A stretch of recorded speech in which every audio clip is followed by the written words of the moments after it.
¿Qué tal? ¿Cómo les va? Bienvenidos a una nueva edición de este programa de entrevistas que hemos denominado Sin Agenda, y en este caso en particular hoy con una referencia de la política local, del oficialismo local en los últimos 15 años, un hombre que ha pasado por los cargos legislativos ya en 3 oportunidades, por la presidencia del Consejo Deliberante, concejal. Estamos hablando de Maximiliano Massanti, con quien vamos a tener una charla hoy. Como siempre le decimos, los invitamos a suscribirse a nuestro canal para que puedan ir viendo las distintas entrevistas que vamos haciendo. Maxi, ¿cómo estás? Hola Jorge. ¿Todo bien? Un gusto estar con vos. Gracias por la invitación, por participarme a este programa. ¿Cómo te definís? ¿Quién es Maximiliano Massanti? Bueno, básicamente soy un vecino de Cañuelas, formado en esta ciudad, orgullosamente digo cañuelense, que tuvo un primer paso por la escuela primaria, por la escuela pública, por la escuela 27, donde conocí a todos mis amigos, que hoy los sigo conservando. Luego tuve un paso fugaz por la escuela Mercedes-Benz y terminé mis estudios secundarios en la escuela técnica, recibiéndome de maestro mayor. Te querían hacer laburar. Te querían primero en la fábrica a ver si entraba ahí, y si no... No, vos sabés que en ese entonces, bueno, el grupo de amigos estaba muy consolidado y todos mis amigos iban a estudiar ¿allá? No, iban a estudiar. La mayoría había decidido estudiar en comercial, en la escuela Estrada. Sí. Y fue una discusión en casa con mi mamá, el hecho de querer ir a la escuela secundaria para mantener el grupo de amigos que era... ¿Vos querés ir a la Estrada? Claro, para estar junto con... seguir todo el proceso junto con mis amistades. Bueno, mi mamá docente, con una trayectoria impresionante dentro de la docencia, desde escuela rural hasta escuela ya urbana, sí, pasando por direcciones, pasando por inspectora y pasando por inspectora regional. Se puso firme y bueno, rendí examen para ingresar a Mercedes-Benz. ¿Año? Esto fue en el 83. Pero en Mercedes-Benz fue muy fugaz. Ya el primer año me hice el pase para la escuela técnica y ahí... No era lo tuyo. No, por ahí era muy sacrificado porque nosotros viajábamos con los colectivos de fábrica, con el personal, con los obreros de fábrica, y después, bueno, hacíamos la escala en la fábrica. Y de la fábrica el colectivo nos llevaba a la escuela brillante. Eso te iba a decir, fuiste a una... Porque a mí me pasó cuando llegué recién a Cañuelas y mis viejos tenían que anotarme en algún lugar. Se hablaba hace muchísimos años atrás, en tu caso mucho más atrás que yo, de... No, yo soy muy joven. No, sí, eso sí, ni que hablar. Pero de 2 escuelas muy prestigiosas, tanto la Mercedes como la Industrial. También me parece que tu vieja tenía un poco que ver con eso. Sí, totalmente. La escuela técnica, vos pensás que yo tuve profesores como, el negro, por decirlo en confianza, con el negro Pons, lo tuve a Peloroso, lo tuve a Taberna, tuve a Tonelo de profesor, a Osvaldo Di Santo, tuve profesores realmente extraordinarios. Y de ahí... El nivel era de excelencia. Yo recuerdo, igual, era tanto el nivel de exigencia de la Mercedes-Benz que te ahogaba. No, es que yo venía a esta escuela y me sentía un pez en el agua. Realmente. Ah, claro, por lo que te había pasado allá. No porque la escuela técnica no sea exigente, sino porque el nivel de Mercedes-Benz aún era mucho más rígido, mucho más estricto. Maestro mayor de obra ahí, y de ahí a estudiar abogacía porque... No, después hay intermedio. Tengo una pausa porque como la escuela técnica tenía 6 años, en ese entonces yo pedí prórroga para el servicio militar, estaba todavía la obligación, el imperativo del servicio militar obligatorio, Fue uno de los aciertos de Menem. Claro, exacto, sí, seguro. Del 94, bueno, y me tocó hacerlo. ¿Lo hiciste? Y tuve que hice con clase 71 el servicio militar, y fue un año de muchísima crisis económica. ¿En qué año lo hiciste el servicio militar? ¿En el 89? En el 90, en los 90. Y a nosotros nos convocaron tardíamente, llegamos en junio y nos fuimos en agosto del año siguiente, con lo cual se perdieron 2 años de estudio. ¿Un año de servicio militar hiciste? Era un año, pero lo lógico era que vos te incorpores al servicio en el mes de enero, febrero o marzo, más tardar. Nos convocaron fines de junio. ¿A dónde fuiste? Me tocó hacerlo en Azul, en el Regimiento de Caballería de Tanques 10. ¿Y? No, fue una experiencia realmente. Por supuesto que si me das a elegir, yo no necesitaba hacer el servicio militar como grado de formación, ¿no? Claro. Pero bueno, era una obligación cívica en ese entonces, y tuve que cumplirla. Así me quedo con lo positivo del hecho de haber conocido gente con la cual mantengo vínculos. Tengo varios, en aquel entonces, conflictos con los cuales nos comunicamos por intermedio de cartas. He hecho amigos que se han ido del país, sobre todo con los que más cercanía tenían, y que ahora está viviendo en Italia, en Morro Valle, y seguimos manteniendo un contacto muy esporádico, no con mucha frecuencia, pero siempre recordamos la vivencia. Lo que uno recuerda es la vivencia, lo que tiene que ver con la instrucción, lo que tiene que ver con las guardias, la vida, el encierro, porque realmente es un confinamiento donde vos perdés la... Pero vos decías recién, fue un acierto de Menem, y me traes a la mente, yo soy 83, así que esto más o menos fue donde yo terminaba la primaria, empezaba la secundaria, pero era un tema que se hablaba entre nosotros los chicos, el tema de la colimba. Y yo me acuerdo que a mí me decían, vos te vas a salvar, porque vos sos uruguayo, entonces al ser uruguayo vos no vas a tener que hacer el servicio militar. Y era un tema que cuando se saca, para los chicos que en algún momento, en un par de años seguíamos, fue un gran alivio. Claro, era un alivio. Yo me acuerdo que la expectativa enorme el día que se hacían los sorteos de los números, y bueno, la frustración que uno sentía cuando el número no le daba, eso fue terrible, pero bueno. Después, como todo proceso, como toda experiencia de vida, requiere una adaptación, uno se adapta, después entiende cuál es la lógica. Y le encontraste la vuelta para no pasarla mal. No, obviamente, después estuve rodeado también por ahí me tocó estar en espacios, en lugares donde también pude tener francos conforme a mi comportamiento, así que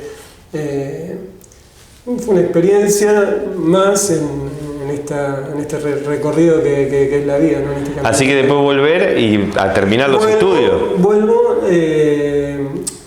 ya había concluido mis estudios secundarios, y me anoté, un año me fui, intenté cursar en La Plata abogacía, tenía decidido que iba a estudiar Derecho, y finalmente me anoté, no conseguía trabajo en La Plata, yo necesitaba sí o sí trabajar para poder estudiar, y mi hermano ya vivía mi hermano mayor, tengo un hermano mayor y uno menor, ya vivía en Capital Federal, ya estaba trabajando y estudiando, no estudiaba abogacía en ese momento, y entonces me fue a buscar trabajo, encontré trabajo enseguida y cursé materias por UBA 21, y después hice el ciclo básico y ya... Y se te largaste. ¿Y el primer trabajo de qué?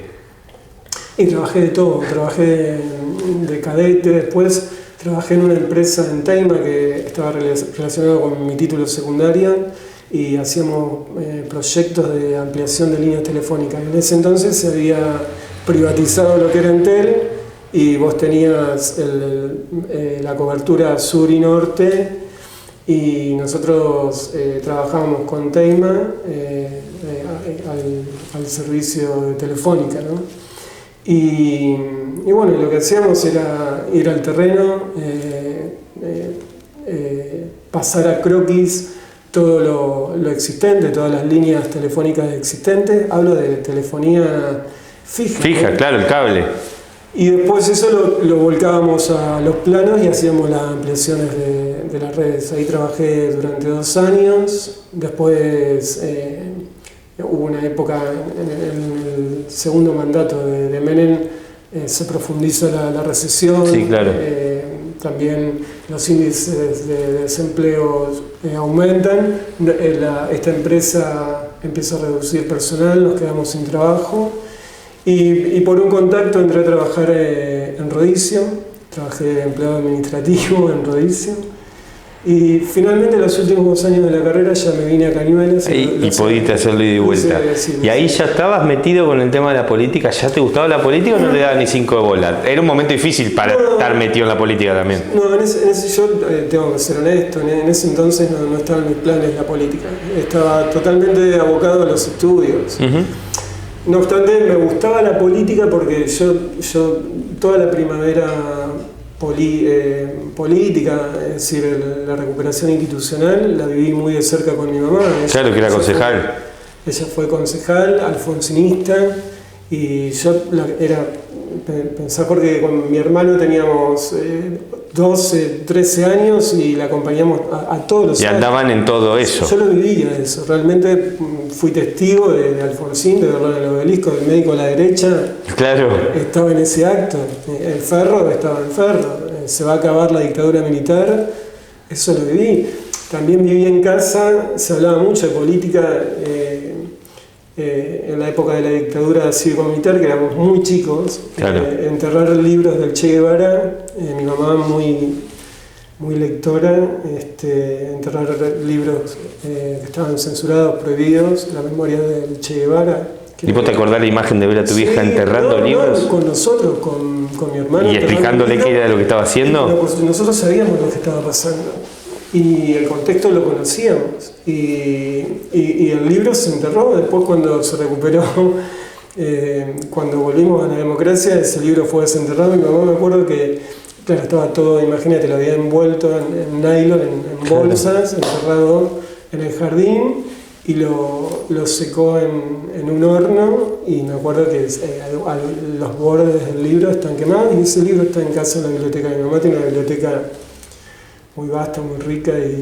Todo un símbolo igual esa situación, ese momento. Sí, eso quedó en la memoria, son recuerdos que quedan grabados a fuego, ¿no? Se sufría la dictadura en tu casa, se vivía con lo que estaba pasando con el alrededor, no era una familia completa. Viste que hay gente que te cuenta hoy que no sabía nada, que no entendía. En casa sí sabía, y había mucho. A ver, mi mamá no nos infundía el miedo, pero sí había muchos cuidados, ¿no? Muchos cuidados.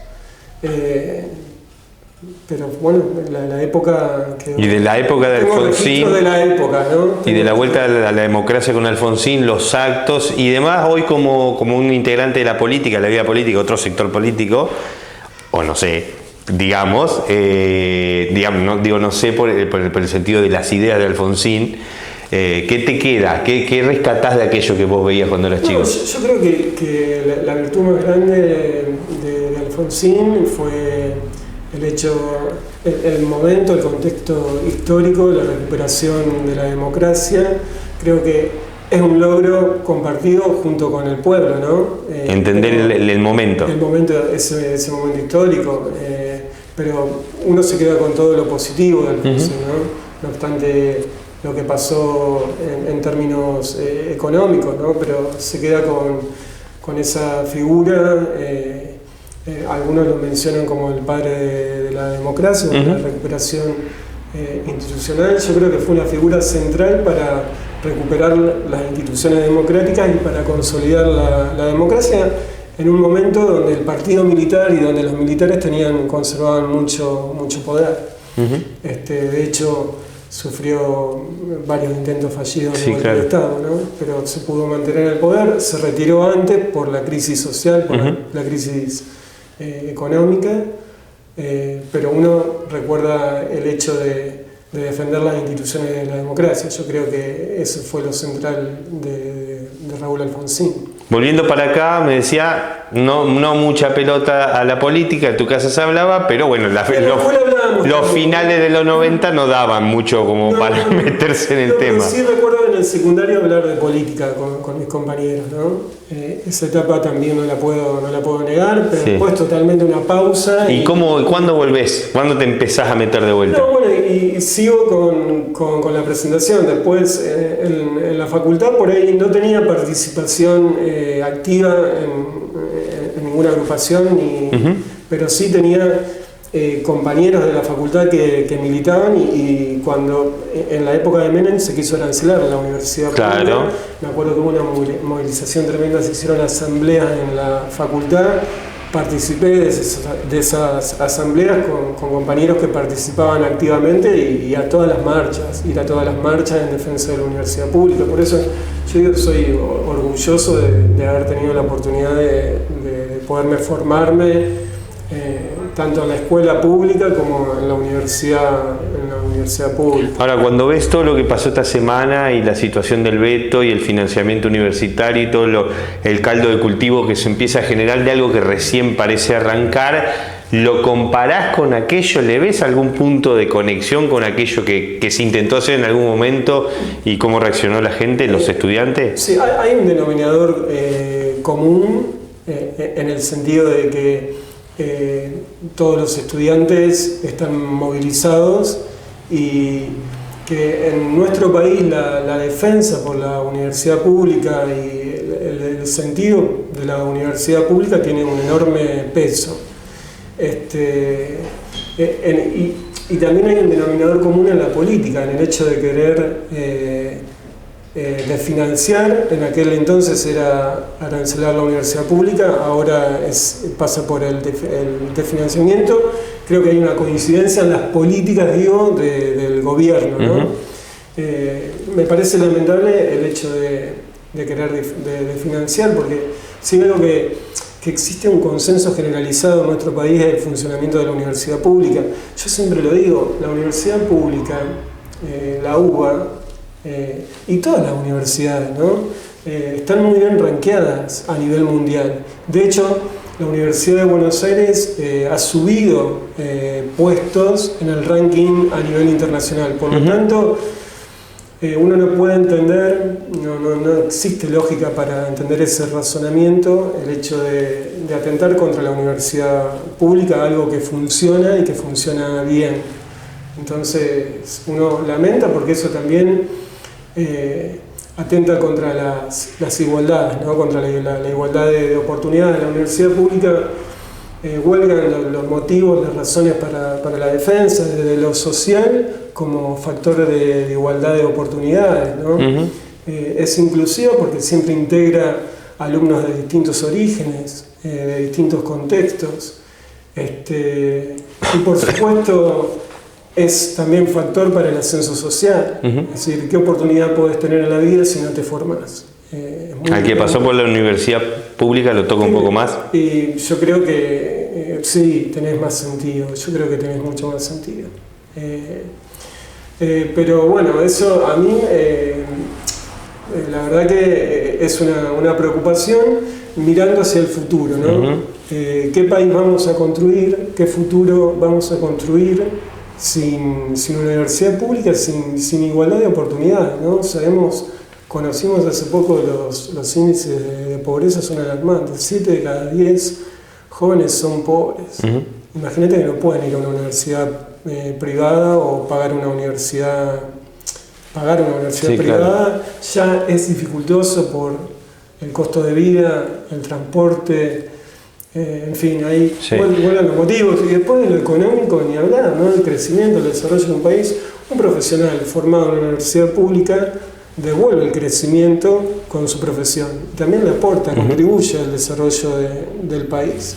O sea que hay un ida y vuelta constante, desde lo social, desde lo económico, desde lo ético, desde lo humano, porque es un derecho fundamental estudiar. Así que nosotros tenemos un bloque constitucional, convencional, y el derecho a la educación es un derecho humano y fundamental. O sea que huelgan las razones para defender la universidad pública y embanderarse en pos de la universidad pública. Volviendo al Masanti político, ¿cómo arranca?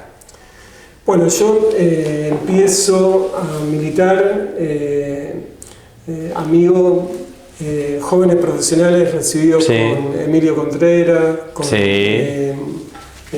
muy buenos vínculos de amistad, a partir de la profesión, tanto con Emilio como con Néstor, y ellos me invitan a participar allá por el 2003-2004. Con el grupo de Cristina Raschetti. Sí, ahí era la agrupación Participación Peronista, que era la agrupación de Emilio. Que estaban todos ahí. Sí. Nosotros luego cerramos con Cristina en el 2005. Claro, exacto, pero ahí nosotros hacíamos trabajo de territorio, ¿no? ¿Y con algún referente nacional o todavía no? No, en ese entonces era la agrupación, nos reuníamos para hablar de política, para hablar de peronismo, para hablar... Y también hacíamos trabajo social, es decir, trabajo de campo, trabajo de territorio, y lo hacíamos con Emilio, con Néstor y con otros compañeros y compañeras que formaban parte de la agrupación.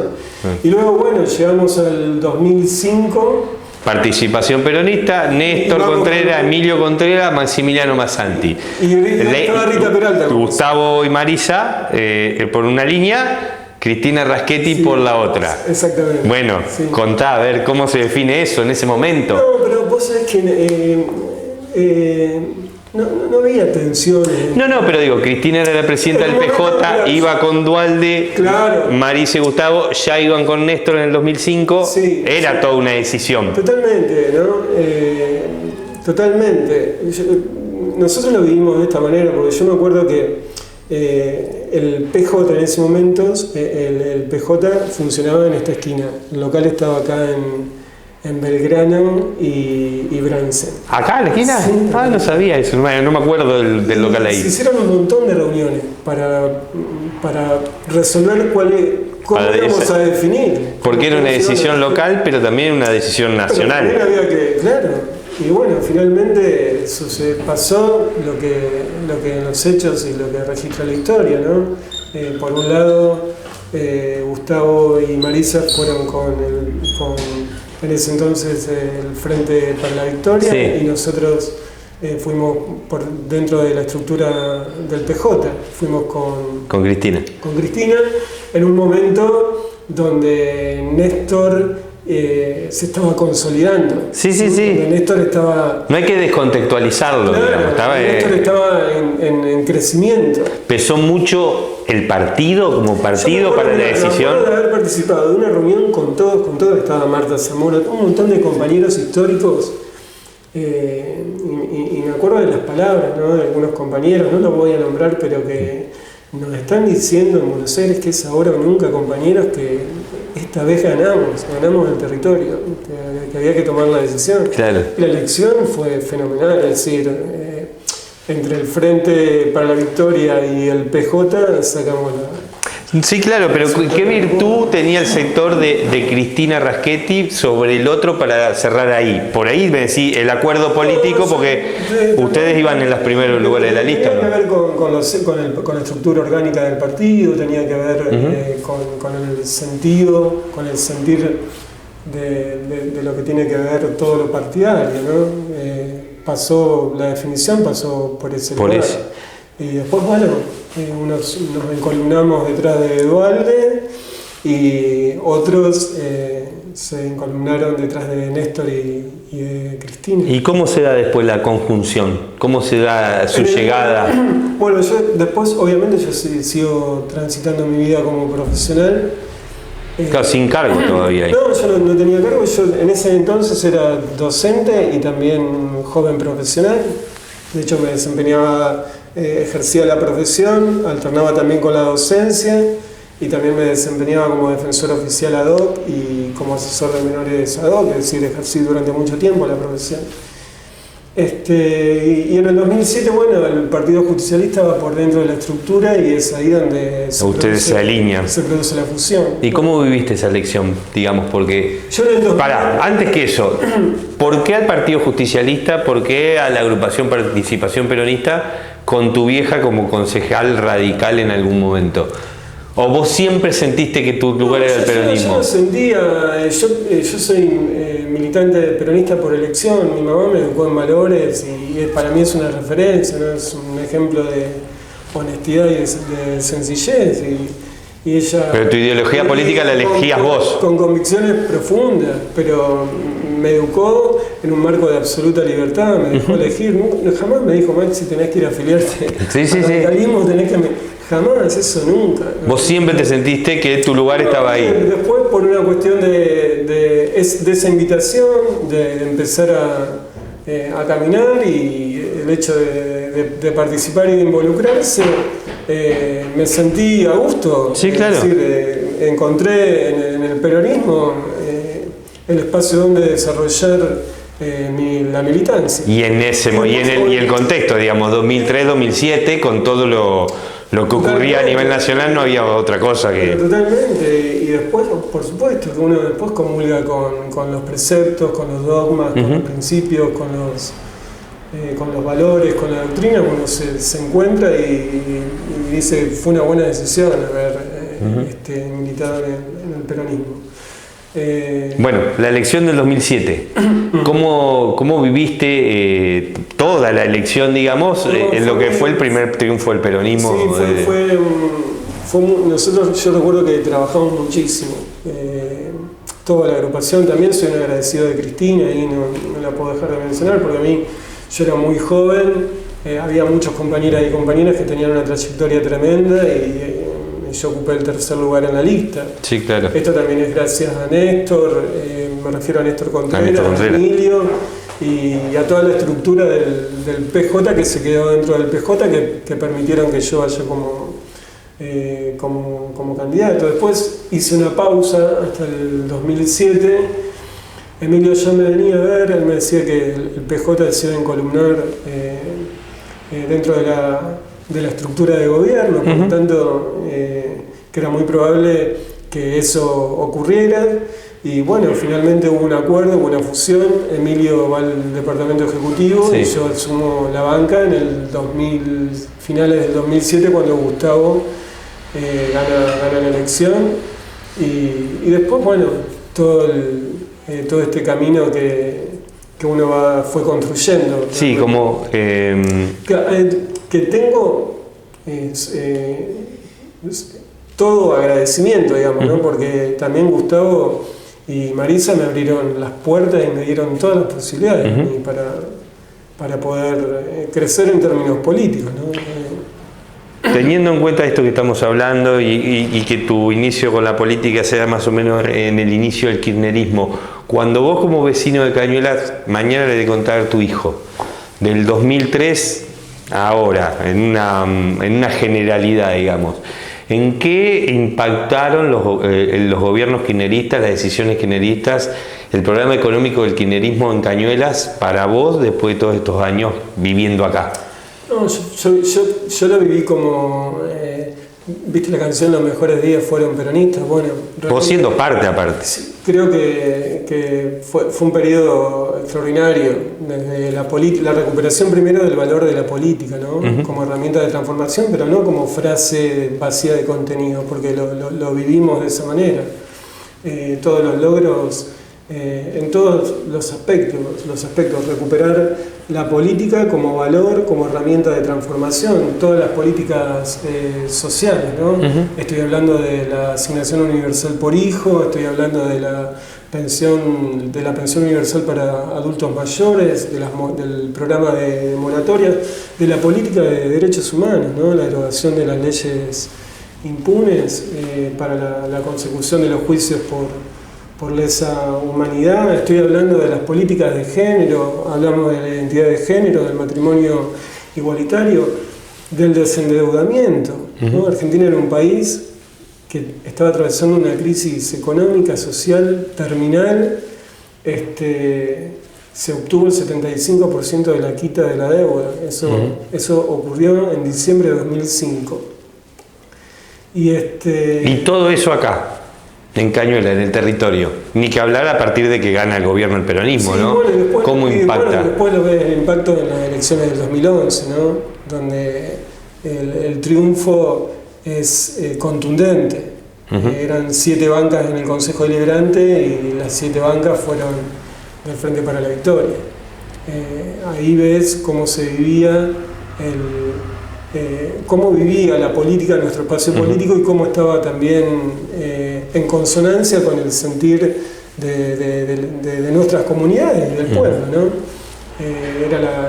Creo que fue el punto máximo ese, donde tuvimos una performance y donde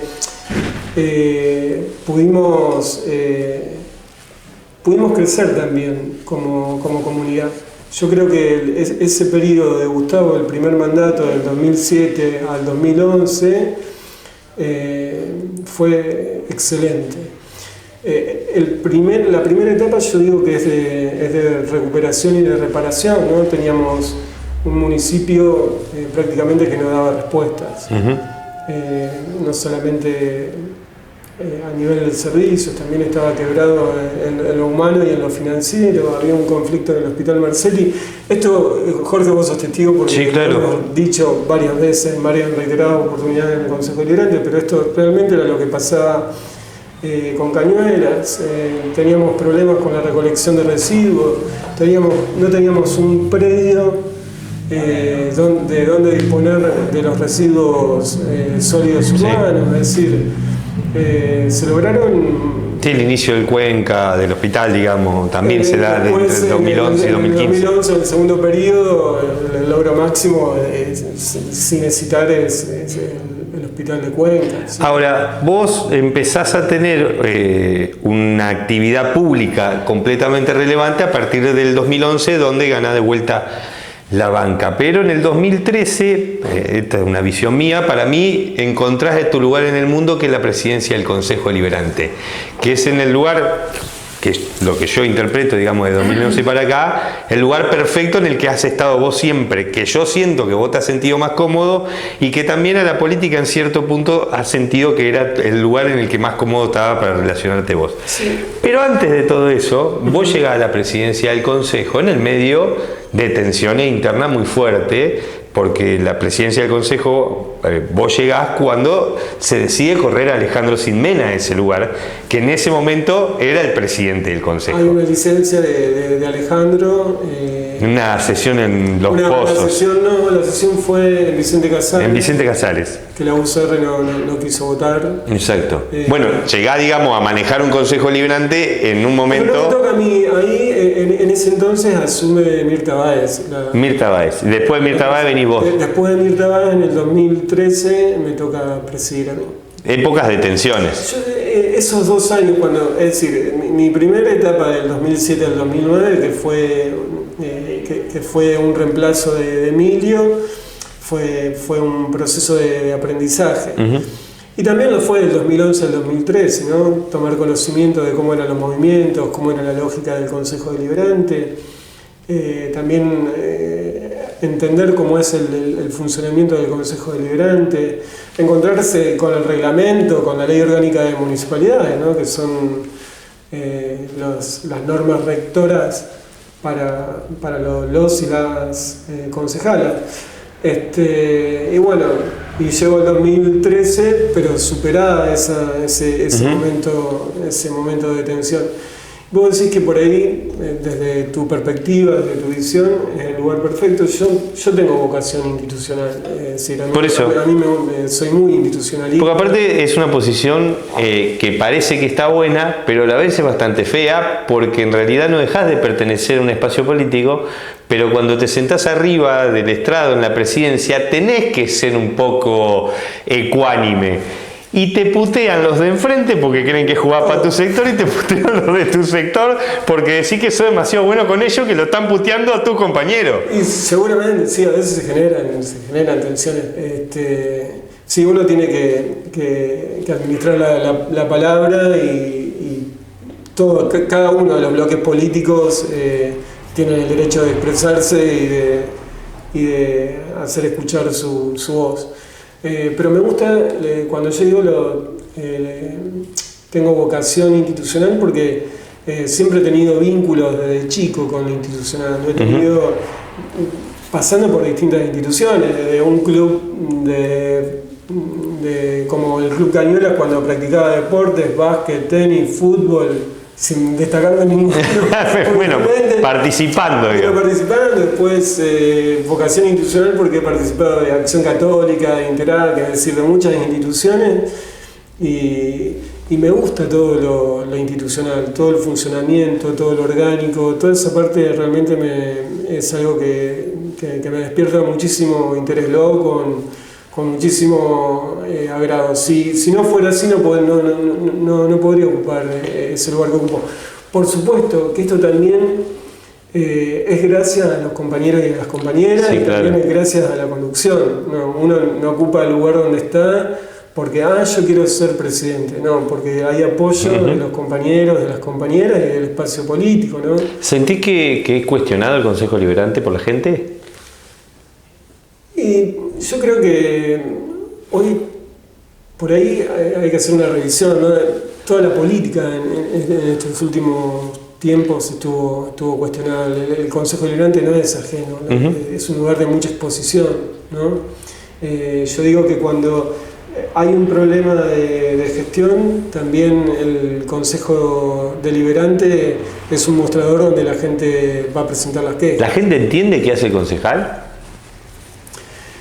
En alguna medida, sí, no en toda, porque nuestra función, siempre nosotros lo decimos, no es ejecutiva, es legislar, es crear, nos expresamos mediante normas, que son también de distinta especie, ¿no? Porque vos tenés comunicaciones que son pedidos de informes, tenés resoluciones que son sugerencias o opiniones del cuerpo, y tenés las ordenanzas que sí pueden regular una materia específica, pero no tenemos facultades ejecutivas.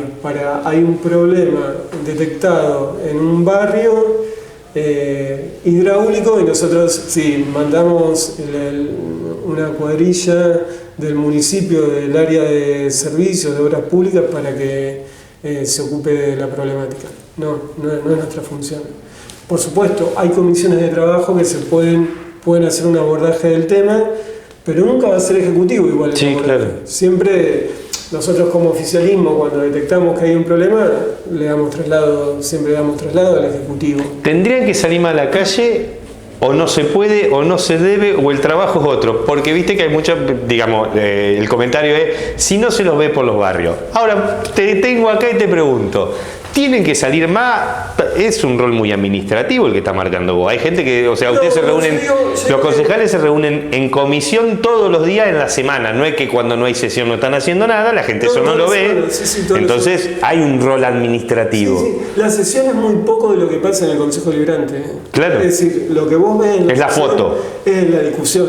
Pero hay una trastienda, ¿no? Que es la cocina, que es donde se discuten todos los expedientes, donde hay trabajo de las comisiones, donde hay temas que por ahí no se discuten, uno ya tiene un posicionamiento y... ¿Deberían salir más? ¿Deberían recorrer más o no? Yo lo que digo es que los concejales, las concejalas, cada uno tiene un rol distinto asignado, ¿no? Hay concejales que están más en el territorio y que tienen más vocación para el territorio, y está bárbaro.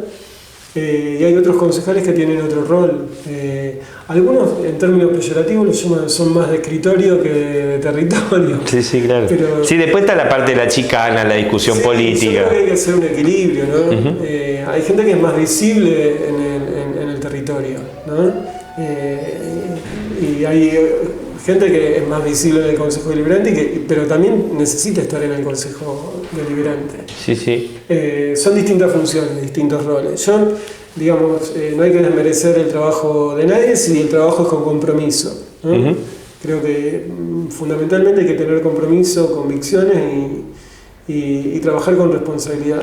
Ahora, hay una frase que vos siempre has dicho mucho, y para mí es cuestionable, pero me parece interesante debatirlo, por lo menos te tengo acá, yo te la pregunto, porque yo te escuché decir muchas veces de cursos de apertura principalmente, que el bloque de Unión por la Patria es el brazo ejecutor del oficialismo, del gobierno. Sí, lo sigo sosteniendo. Explícame por qué, porque para mí son poderes diferentes. No, claro, indudablemente son poderes diferentes. El departamento, el Consejo Deliberante es la expresión de la legislatura en términos locales. Cuando el rol del oficialismo es distinto. A ver. Es totalmente distinto del de la oposición. Yo digo, Jorge, por ahí genera una polémica o una discusión. Dale. Es mucho más fácil ser opositor.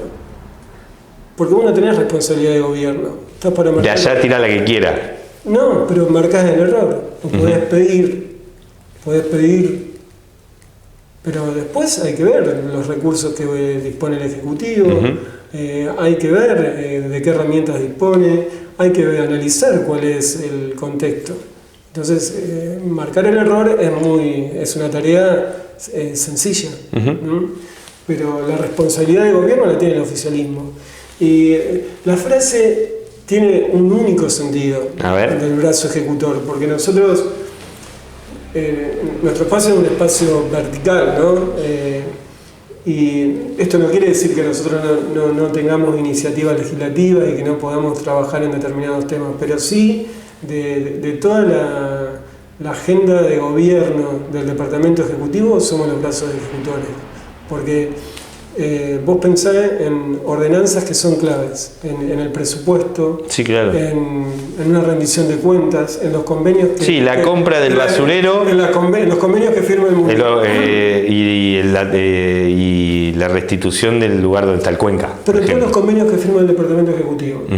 Es decir, ese rumbo lo marca el Departamento Ejecutivo Municipal y toda la política el rumbo político lo marca el Departamento Ejecutivo Municipal. Por eso yo digo que somos brazos ejecutores, pero no desmereciendo la actividad legislativa, que uno la entiende. Es decir, yo he presentado iniciativas en el Consejo Deliberante, nuestro bloque ha presentado y presenta iniciativas, pero las ordenanzas más importantes, los proyectos más importantes vienen de la mano del Departamento Ejecutivo Municipal. Y lo digo con ese sentido, porque todos los logros que vemos en Cañuelas, de esta construcción que veníamos hablando, de la primera etapa de Gustavo, del segundo ciclo de Gustavo, todo lo que hizo Marisa, es en virtud de su agenda de gobierno y también en virtud de tener una mayoría en el Consejo Deliberante. ¿Sin mayoría esto no se hace? Sí, es muy difícil.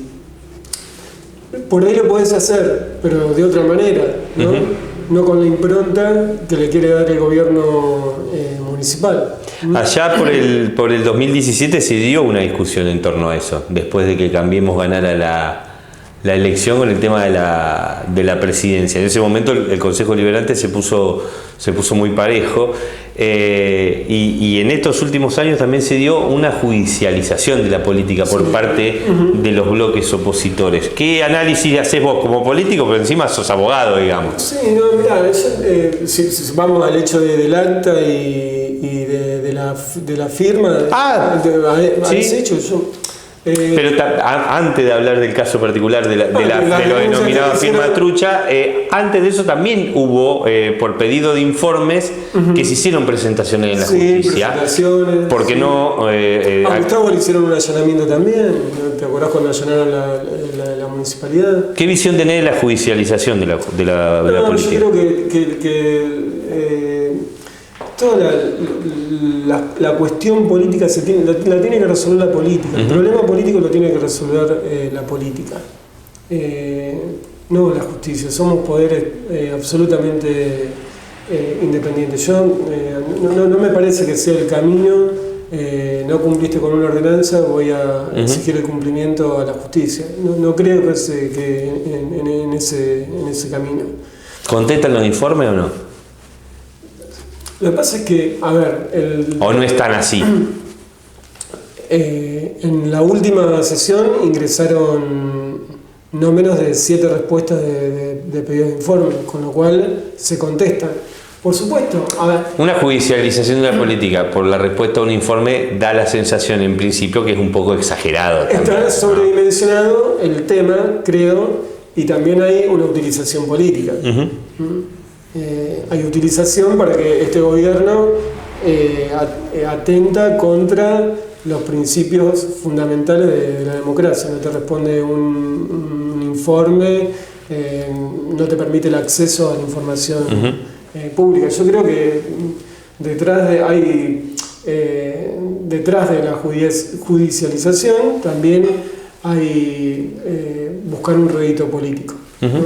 Eso no se ha logrado. En torno a este tema que justo decías vos recién de lo que fue denominado como firma trucha, ¿qué contás hoy a la distancia de eso que pasó? No, por supuesto que es un hecho, del pasado. Fue un error, sí, fue un error, pero eso fue asumido desde un primer momento, Jorge, porque esa cuestión nosotros tratamos de resolverla internamente en procura y en resguardo de la institucionalidad. De hecho, el primer paso que dimos fue dejar sin efecto el acta. O sea que los temas que se trataron en esa reunión de comisión nunca entraron al recinto. Tratamos de resolverlo de esa manera. Bueno, después, obviamente, el tema tomó estado público, tomó estado mediático, y después sobrevino lo que pasó, el pedido de sanciones, y nosotros habilitamos la vía institucional. Se habilitaron las vías orgánicas del Consejo Deliberante. Después, te guste o no te guste... la presentación a la justicia estuvo de más. Yo creo que sí. Digamos, porque las sanciones eran dentro del cuerpo. Eran dentro del Consejo, se habilitó tanto... Todas las partes se expresaron y el apoyo, del espacio fue unánime. Por supuesto que uno agradece a los compañeros y a las compañeras que acompañaron y que también atravesaron ese momento y que dieron muestras de apoyo a los compañeros, a las compañeros y también, por supuesto, a la conducción. Para mí fue un momento muy crítico. Yo lo sufrí mucho ese momento. Sí, claro, obvio. Fue terrible para mí porque afectó en el entorno, en mi entorno, en lo que es en el ámbito de mi familia, de mis amistades, ni hablar en el espacio político, ¿no? Yo me sentí muy avergonzado de la situación. Pero todo lo que vino después fue superado, ¿no? Claro. Porque ese hecho, aquellos que me denunciaron luego, me eligieron por unanimidad para que ocupe el cargo de presidencia, con lo cual yo veo que el tema quedó ahí. Di las gracias ahí, porque cuando fue la preparatoria y fue elegido, lo agradecí con sentido, y cuando se hizo la apertura este año de las sesiones ordinarias, también agradecí, y embebido estaba el tema este.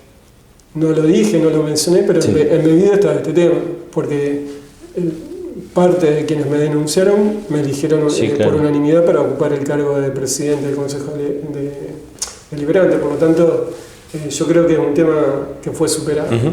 La última, pero esta bien política. A Maximiliano Massanti, ¿quién lo conduce? Lo conduce Cristina, lo conduce Gustavo Rieta, lo conduce Marisa.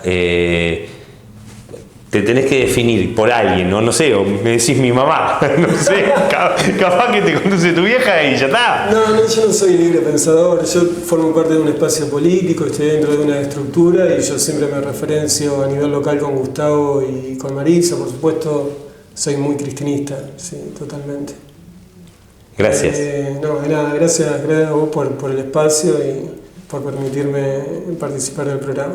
Maximiliano Massanti, presidente del Consejo Deliberante, pasó en esta charla que tuvimos en el día de hoy repasando un poco su vida personal y también su vida política. Los invitamos a continuar la próxima semana con un nuevo entrevistado en este programa denominado Sin Agenda.